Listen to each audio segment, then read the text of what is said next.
खाना चाहिए, तो आप खाया करो। और मेरा तो आपसे कहना है कि अगर चाय पीनी है तो गुड़ की पियो, दूध पीना है गुड़ से पियो, दही खाना है गुड़ का खाओ, मिठाई खानी है गुड़ की बनाओ, हलवा बनाना है गुड़ का बनाओ, लड्डू बनाने हैं गुड़ के बनाओ, पेड़ा बनाना है गुड़ का बनाओ, कोई भी मिठाई गुड़ की। तो दो फायदे हैं। पहला फायदा है कि पैसे बचेंगे क्योंकि गुड़ सस्ता है चीनी की तुलना में, और दूसरा फायदा है शरीर को ताकत मिलेगी।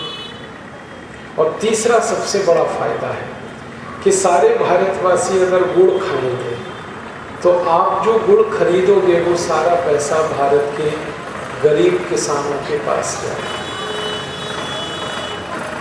क्योंकि गन्ना पैदा करते हैं किसान और गुड़ बनाते हैं किसान। अगर आप गुड़ खा रहे हो तो आपका पैसा सीधे किसानों को मिलेगा, और अगर चीनी खा रहे हो तो चीनी का पैसा जो है वो भारत के सारे भ्रष्ट नेताओं के घर में जाता है। आप जानते हैं सारी चीनी मिल हमारे देश में जो चल रही हैं वो सब बेईमान और भ्रष्ट नेताओं की। भारत में सबसे ज़्यादा चीनी मिल है महाराष्ट्र में, और सारी महाराष्ट्र की चीनी मिल एक एक से हरामखोर और बेईमान नेता के। कर्नाटक की सब चीनी मिल बेईमान नेताओं की, तमिलनाडु, आंध्र प्रदेश, उत्तर प्रदेश, ये सारे देश की सभी चीनी मिल सब भ्रष्ट और बेईमान नेताओं की। अब हम चीनी खाते हैं तो हमारा पैसा भ्रष्ट और बेईमान नेताओं के घर जाता है, और वो नेता उससे और ज़्यादा भ्रष्टाचार करते हैं, क्योंकि जिनको पैसे ज़्यादा मिलेंगे वो और ज़्यादा बेईमानी करेंगे। तो अगर भारत से बेईमानी, भ्रष्टाचार और रिश्वतखोरी खत्म करनी है तो मेरा निवेदन है चीनी बंद करो, तो ये बेईमान और भ्रष्ट नेताओं के पास पैसे नहीं पहुंचेंगे और उनकी बेईमानी और उनका भ्रष्टाचार बंद होगा। और गुड़ खाओगे तो पैसा सीधे गरीब किसान के पास पहुंचेगा। मैंने अभी थोड़े दिन पहले हिसाब निकाला कि भारत के लोग एक साल में जितनी चीनी खाते हैं, कुल मिलाकर एक साल में हम जितनी चीनी खाते हैं उतने ही रुपए का गुड़ खाएं। चीनी छोड़ दें, गुड़ खाएं, तो गुड़ जितने रुपए का हम खाने लगे चीनी के मूल्य के बराबर, तो हमारे भारत के 15 करोड़ किसानों को हमेशा के लिए हम करोड़पति बना सकते, क्योंकि भारत में गुड़ पैदा करने के काम में 15 करोड़ किसान हैं जो लगे। गन्ना पैदा करते हैं और गुड़ बनाते हैं, ये दोनों काम किसान करते हैं। तो हम गुड़ खाएं सारे भारतवासी और चीनी बंद करें, तो जितने रुपए की चीनी खाते हैं उतने का ही गुड़ खा लें, तो 15 करोड़ किसान हमेशा के लिए करोड़पति हो सकते हैं, बहुत अमीर हो सकते हैं। और आज भारत के किसानों को मदद करने की हमें ज़रूरत है, क्योंकि वो बहुत गरीब है और आत्महत्या कर रहे हैं। तो इसलिए आप गुड़ खाइए तो किसानों का भी भला होगा, आपके भी शरीर का भला होगा। और गुड़ से हर चीज़ बन जाती है, चाय भी बन जाती है, दूध तो खैर हम पी ही सकते हैं, दही, मट्ठा सब गुड़ के साथ खा सकते हैं। तो आप याद रखें, चीनी बंद करें, गुड़ खाएं। जिनको डायबिटीज़ है वो तो चीनी तुरंत बंद कर दें आज से ही, और जिनको नहीं है डायबिटीज़ तो भविष्य में ये बीमारी ना आए इसके लिए आप गुड़ खाते। आगे चलें और एक बीमारी के बारे में बात करता हूँ। हमारे शरीर में एक खराब बीमारी है, उसका नाम है हाई ब्लड प्रेशर, रक्त का ऊंचा दबाव। ये बहुत खतरनाक बीमारी है, किसी की भी जान ले सकती है। इस बीमारी के कारण अक्सर लोगों को हार्ट अटैक आ जाता है, कार्डियक अरेस्ट हो जाता है, ब्रेन हेमरेज हो जाता है, पैरालिसिस हो जाता है। इसलिए इस बीमारी को ठीक होना बहुत ज़रूरी है। आप बोलेंगे कि इसको ठीक कैसे करें? इसके लिए 3 तो प्राणायाम करना। पहला प्राणायाम भस्त्रिका, दूसरा प्राणायाम कपालभाति, तीसरा प्राणायाम अनुलोम विलोम। भस्त्रिका करना 5 मिनट, कपालभाति आधा घंटे, अनुलोम विलोम आधा घंटे। तो 3 तो प्राणायाम करना हाई बीपी में। और इसकी जो दवा है आयुर्वेद की, वो अपने घर में ही है, उसका उपयोग करना। उस दवा का नाम है दालचीनी। ये दालचीनी जो हम अपने घर में मसाले के रूप में इस्तेमाल करते हैं, ये हाई बीपी की बहुत अच्छी दवा है। कैसे उपयोग करें? दालचीनी को धूप में सुखा लो 2-4 दिन, और जब वो सूख जाए तो उसको पत्थर में पीस के पाउडर बना लो। तो दालचीनी का पाउडर बन गया। इसको शहद मिला के गर्म पानी के साथ खाओ। आधा चम्मच दालचीनी पाउडर, आधा चम्मच शहद, दोनों मिलाओ, गर्म पानी से सवेरे खाली पेट खाओ। इससे हाई ब्लड प्रेशर बहुत जल्दी ठीक हो जाए। अगर कोई व्यक्ति ये कहे कि शहद नहीं है घर में, तो खाली दालचीनी पाउडर गर्म पानी से खा लो। शहद थोड़ा महंगा है, गरीब आदमी नहीं खरीद पाते उसको, तो आप आधा चम्मच दालचीनी ले लो और गर्म पानी में मिला के पी लो, या पहले पाउडर खा लो, पीछे से गर्म पानी पी लो। इससे भी हाई ब्लड प्रेशर ठीक हो जाएगा। और एक अच्छी दवा बताता हूँ हाई ब्लड प्रेशर के लिए, उसका नाम है मेथी दाना। आधा चम्मच मेथी दाना ले लो और 1 गिलास गर्म पानी में रात को इसको मिला दो। मेथी दाना आधा चम्मच, उस पानी को पी लो, और जो मेथी दाना है उसमें उसको चबा के खा लो। तो इससे भी हाई ब्लड प्रेशर बहुत जल्दी ठीक होता है। बहुत अच्छी दवा है ये हाई ब्लड प्रेशर। और ये जो मेथी दाना है ना, इससे डायबिटीज़ भी ठीक होती है। अगर किसी को हाई ब्लड प्रेशर भी है और डायबिटीज़ भी है, उसके लिए तो ये बहुत अच्छी दवा है। दोनों बीमारियों को ये ठीक करता है। तीसरी एक दवा है अपने घर में हाई ब्लड प्रेशर के लिए, वो दवा है अर्जुन की छाल। अर्जुन का पेड़ होता है, आप सभी ने देखा होगा, छत्तीसगढ़ में तो हर जगह मिल जाता है।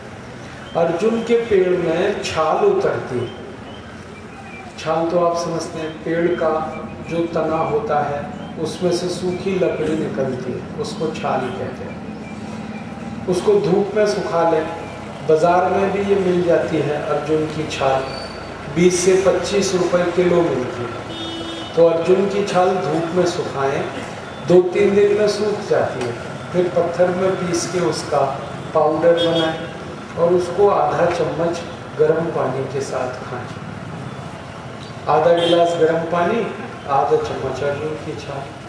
बहुत अच्छा होता है कि पानी में इसको डाल दें अर्जुन की छाल को, और उसे गर्म कर लें, उबाल लें। जैसे चाय बनाते हैं वैसे अर्जुन की छाल की काढ़ा या चाय बनाकर उसे पिए, तो उससे हाई ब्लड प्रेशर बिल्कुल ठीक हो जाए। और ये जो अर्जुन की छाल है ना, ये हृदय के बीमारियों को भी ठीक करती है। जैसे हमारे हृदय में कई बार ऐसी बीमारी आ जाए जिससे ब्लॉकेज बढ़ता हो, डॉक्टर कहता है ऑपरेशन कराओ, ब्लॉकेज हो गया है। अब ऑपरेशन आपकी ज़रूरत नहीं, आप अर्जुन की छाल का पाउडर आधा चम्मच गर्म पानी के साथ खाते रहो, 3-4 महीने में हृदय का ब्लॉकेज भी निकल जाए। बहुत अच्छी दवा है ये अर्जुन की छाल। और एक अच्छी दवा है अपने घर में हाई ब्लड प्रेशर के लिए, वो दवा है लौकी का रस पियो। लौकी है, हम जो खाते हैं सब्जी के रूप में, उसका रस निकालो और 1 कप लौकी का रस रोज सवेरे खाली पेट पीना, नाश्ता करने से 1 घंटे पहले। जब लौकी का रस निकाले ना, तो उसमें एक सावधानी रखनी है कि उसका जो छिलका है वो ना निकाले, छिलका नहीं हटाना। इसकी सारी ताकत उसके छिलके में है, और अगर हमने छिलका हटा दिया तो लौकी बेकार है। इसलिए लौकी का रस निकालें, छिलका हटाएं नहीं। अब रस निकाल लिया, उसको पीना 1 कप सवेरे खाली पेट, नाश्ते से 1 घंटा। अगर आप लौकी के रस में थोड़ा धनिया पत्ता, पुदीना पत्ता, तुलसी पत्ता ये मिलाएं तो और अच्छा होगा। 5-6 पत्ता धनिया, 5-6 पत्ता पुदीना, 5-6 पत्ता तुलसी, और 3-4 गोल मिर्च, माने काली मिर्च, ये सब पीस लें। धनिया, पुदीना, तुलसी, काली मिर्च पीस के और उसमें डाल दें, किसमें? लौकी के रस में, और उसको पिए। तब ये जो लौकी का रस है ये आपके हृदय की बीमारियों को भी पूरा ठीक कर देगा। सबसे अच्छी दवा है हृदय की बीमारियों की।